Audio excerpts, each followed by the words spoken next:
Você falou sobre território, né? E você teve na África, né? Que pela ciência, é o berço da humanidade, né? Não é só uma questão negra, é uma questão do ser humano, né? É ali que nasce tudo. Conta um pouquinho dessa experiência.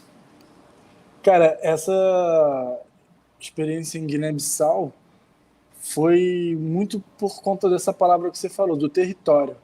Né? Então, quando eu comecei a de fato me dedicar à arte urbana, eu comecei a transformar o bairro onde eu moro aqui na Lapa, numa galeria de arte urbana a céu aberto. Né? No caso, como eu venho do grafite, o grafite ele é altamente territorial, né? É uma questão de posse mesmo, né? É isso, é meu, não é seu. Então, Um ato eu, político, né? e aí eu comecei a me proliferar no bairro e a pensar as ruas do meu bairro como pequenas galerias de arte a céu aberto. Né? Então, eu comecei a ocupar e também a convidar algumas pessoas para virem pintar aqui também. Né? Mas eu massivamente pintei assim a maioria das ruas que não estão nos clichês da Lapa, né? Então comecei a trazer o grafite para onde não tinha grafite. E isso começou a chamar muita atenção do bairro, a promover eventos. Criei a primeira galeria de arte a céu aberto, de arte urbana a céu aberto aqui no Rio, que foi a Ladeira do Castro. E aí eu por conta própria, movimentei o projeto e chamei. Tipo, tentei fazer tipo um beco do Batman mesmo, sabe? E aí comecei a pintar e a convidar vários artistas do Brasil e do mundo. Começou a vir gente de tudo que é canto, assim. Chegaram a pintar mais de 70 artistas aqui. E é isso, foi criando todo esse movimento, né? E aí, um belo dia, o, um antropólogo da Guiné-Bissau, Miguel de Barros, um cara que é um dos maiores, se não o maior ativista da África Ocidental, uma das maiores lideranças políticas da África Ocidental. Ele veio para um seminário em, aqui no interior do Rio, numa área fria aqui do Rio. Esqueci o nome do bairro. E aí ele veio dar uma palestra e tal, não sei o quê, e ele veio passear pela Lapa. Né? O bairro da Lapa é um bairro também, sabe, com uma maior população negra também, então ele veio passear. Tem muitos imigrantes também, né? Muitos guinenses que vivem aqui, tem muita gente de Angola, Guiné, que trabalham e vivem aqui no bairro, né? Na era Lula teve um pacto entre alguns países africanos e que isso possibilitou a vinda dessas pessoas para cá, para trabalharem, para estudarem, né? Para se desenvolverem, né? E o Brasil ajudou nessa lacuna que a África vive, e isso é muito bonito e orgulhoso, sabe, de ser dito.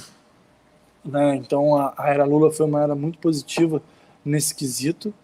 E aí ele estava passeando por aqui, tirou várias fotos de vários grafites meus. E aí, pô, eu vi lá, marcou, e eu falei, pô, maneiro, cara, obrigado e tal, não sei o que, né?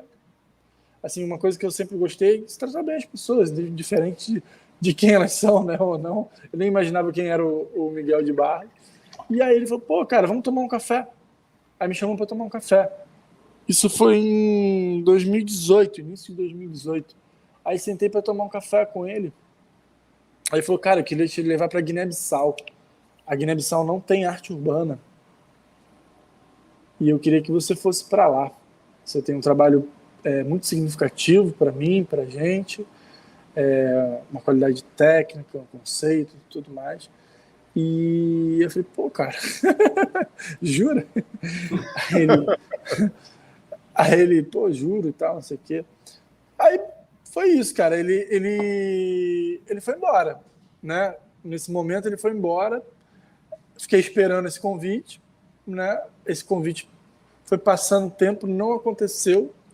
E aí, um belo dia, eu fui... Antes disso, na verdade, eu já tinha sido convidado para fazer um trabalho, para participar de uma residência artística no centro da França, uma cidade chamada Persigny.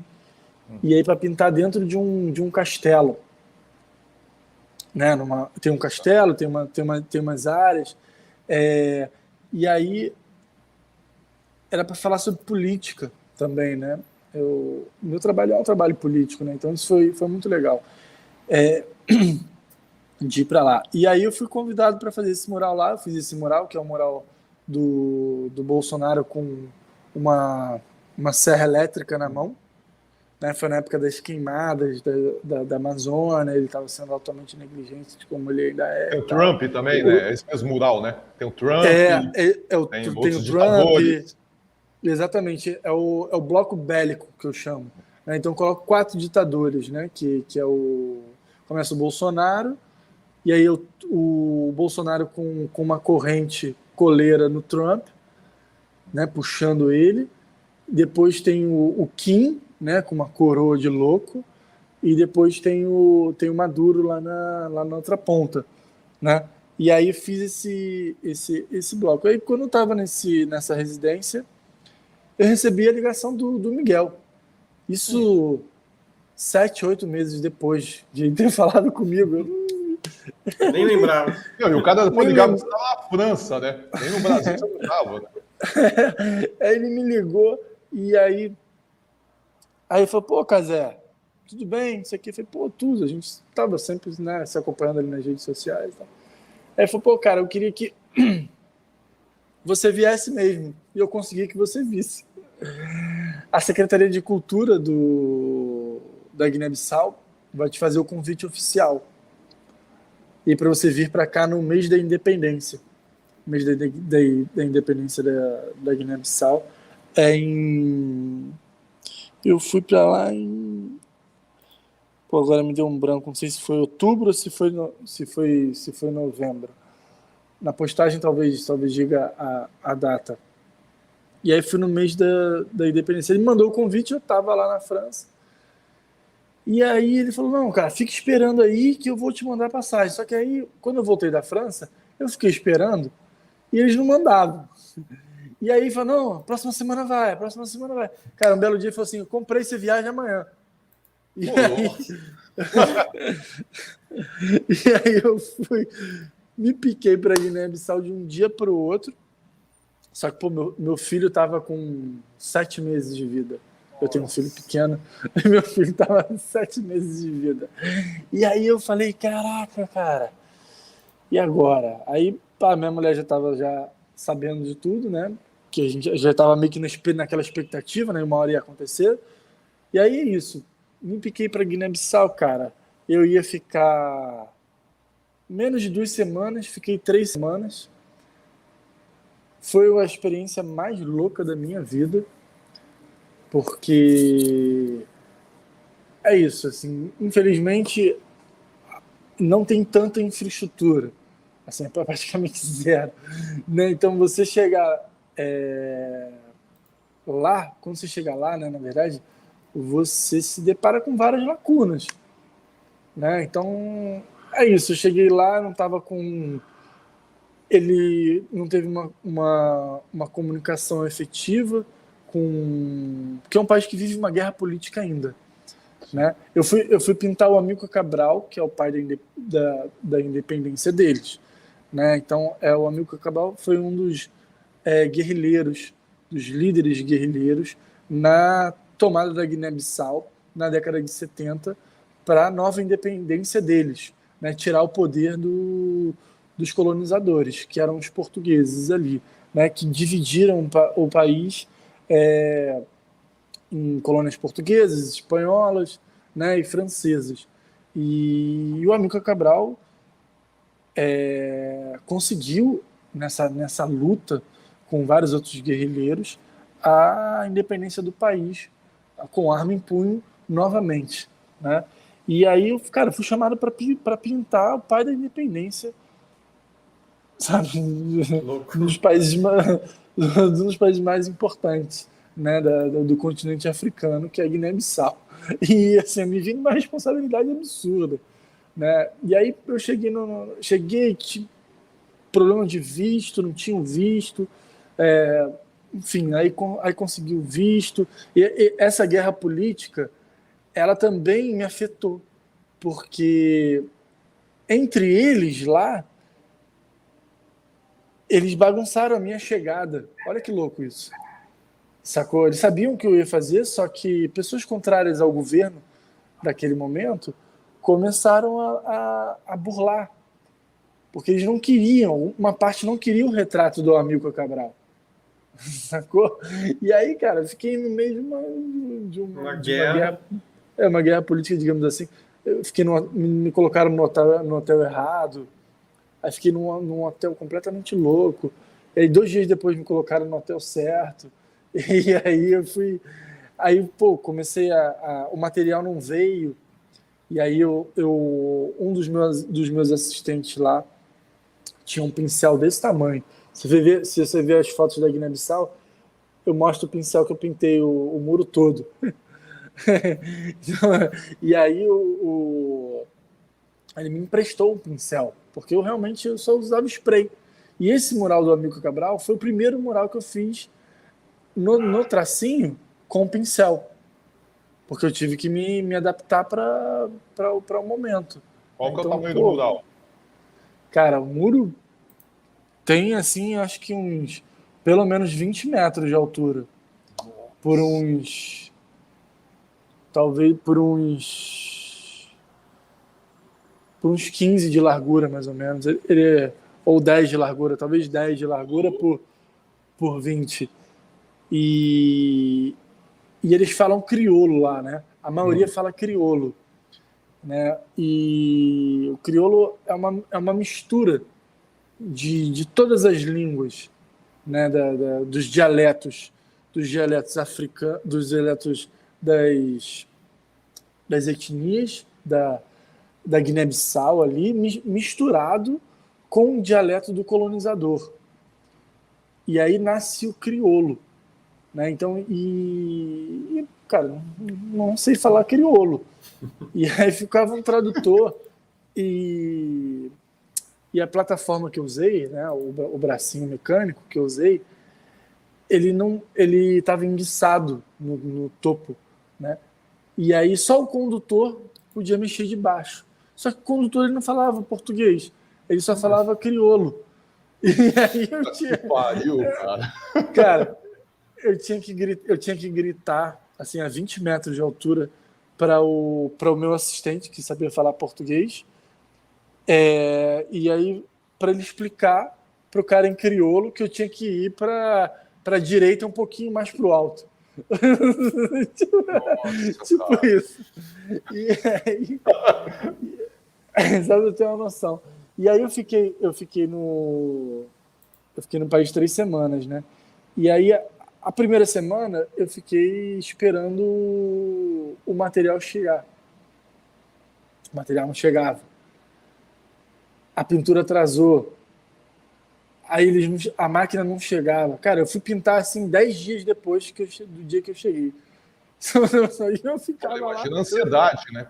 Não, cara, numa ansiedade absurda. Porque eu não podia também dar um rolê pelo país. Entendi. Sabe? Porque eu tava ali, a qualquer momento que o secretário de Cultura me ligasse, eu tá pronto, eu tinha que estar lá, entendeu? Então eu ficava assim, tipo assim, dando um rolê pela cidade, com o meu assistente, que era o meu guia, e esperando, e pintando. Ficava pintando lá no caderno, tava trocando ideia com ele, né, tentando aprender mais sobre o dialeto, mais sobre a cultura, sobre tudo, né? E confabulando as coisas. E aí, durante esse processo todo, que foi bem, bem complicado, doloroso, eu ficava com empolação, assim, sabe, no braço, de tanta ansiedade, cara. E aí, eu consegui, né, começar o trabalho, e aí comecei no processo, né?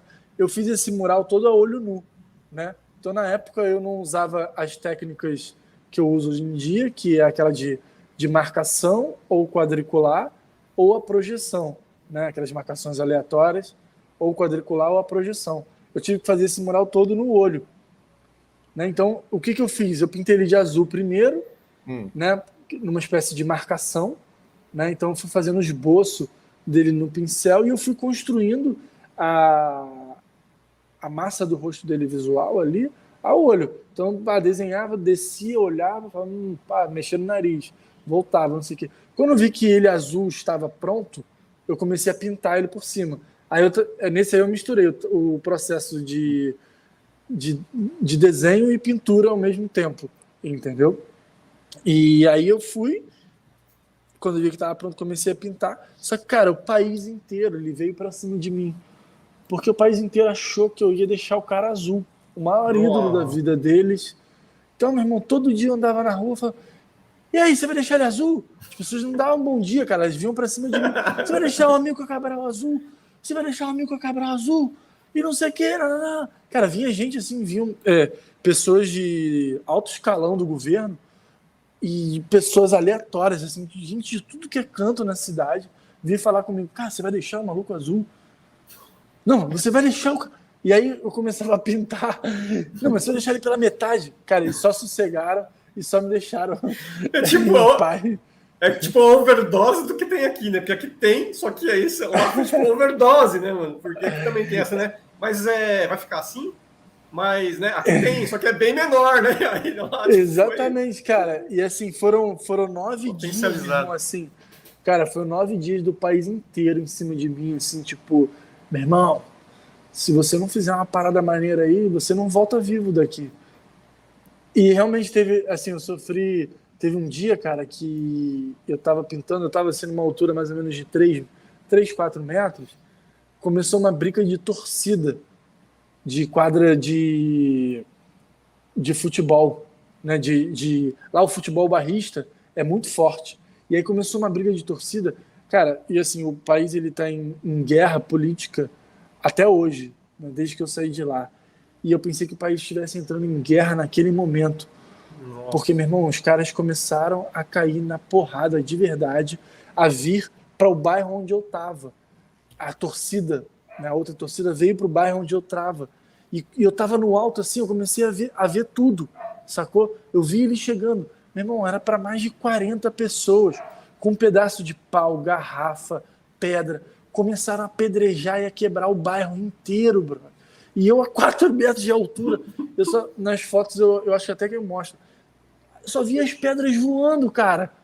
E era pedra, barulho pra tudo que é canto. Eu pulei, cara, da plataforma. Pô, me machuquei tudo. Comecei a cair, aí a andar agachado assim. Aí consegui entrar numa casa. Mano, nesse dia eu falei pros caras, cara, eu só continuo a pintura se vocês botarem polícia aqui. Mano, eu quero sair disso. Nossa, nossa, que história, cara. Cara, eu fui apedrejado, mano. Fui apedrejado, assim, eu fiquei em estado de pânico. Pô, imagina você sozinho, sabe? Numa situação dessa. E aí, pô, consegui, depois de muita loucura que aconteceu nessa viagem, que ela daria um livro, eu entreguei, fiquei muito feliz porque eu ajudei na formação de 2 novos artistas lá, que eles foram meus assistentes. Eles criaram a Galeria Jovem e eles estão pintando murais em grande escala na Guiné-Bissau, né? E aí é um orgulho para mim, os caras conseguiram engatar, tem até o Instagram deles já hoje em dia, é o Nuno e Suley. Eles se tornaram muralistas na Guiné-Bissau, já fizeram 4 murais desde que eu saí de lá, e é isso, tá dando continuidade à semente que eu plantei lá, que o Miguel ajudou, sabe?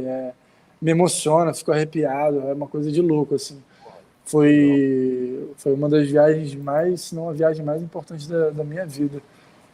E é isso, eu tô no projeto até hoje de trazê-los para cá, né?